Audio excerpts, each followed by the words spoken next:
So you need to heal as much as possible before you go into these relationships and before you procreate with people in these relationships, because it's going to keep the cycle going and going and going. What you going to do? Right.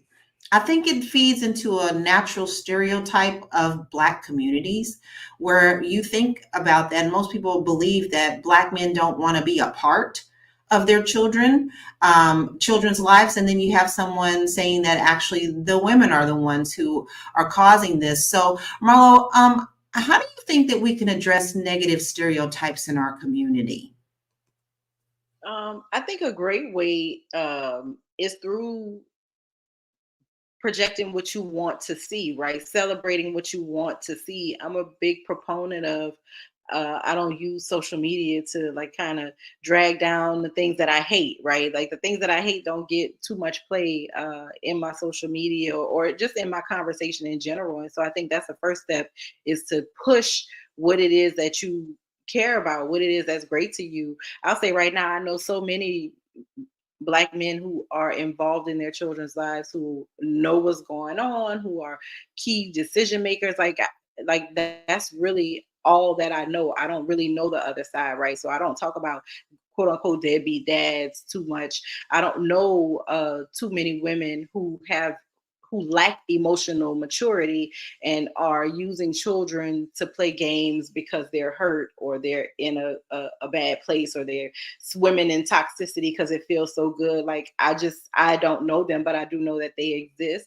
I think perpetuating what you want to see is the way, right? You get rid of a negative stereotype by pushing something positive or pushing the antithesis of that, right? So putting that positive imagery out there, I think that people can't overly consume love and hip hop and the housewives sagas, right?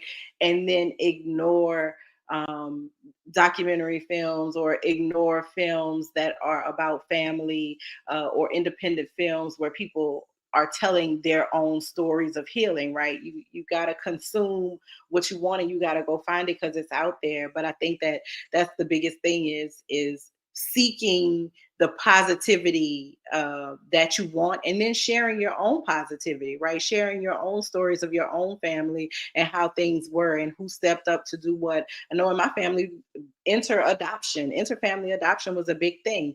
Like somebody had a child young, they couldn't take care of that child. Somebody within the family was going to take that child on, and that child was going to still be with blood relatives, right? In a different familial setting, in a different household than originally, conceived, but they're still going to be family. So I think we have to get back to community.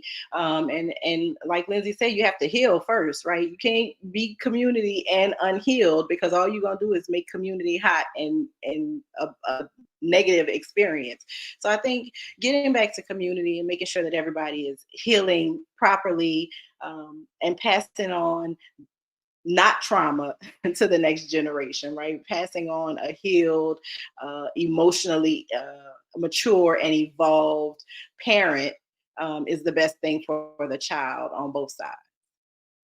I definitely have to agree with that. Hey, listen, if you're just joining us, you are watching Fly Nubian Money, where we help you master your mindset and maximize your money. We are here Monday through Friday at 1 p.m. Eastern Standard Time, and you don't want to miss an episode. And how do you not do that? Well, you text the word Queens, Queens, to 87948, and you'll get a notification of when we are live. You can join the conversation now. If you're watching this on replay, still join the conversation because we come back and answer some of the questions that you may have.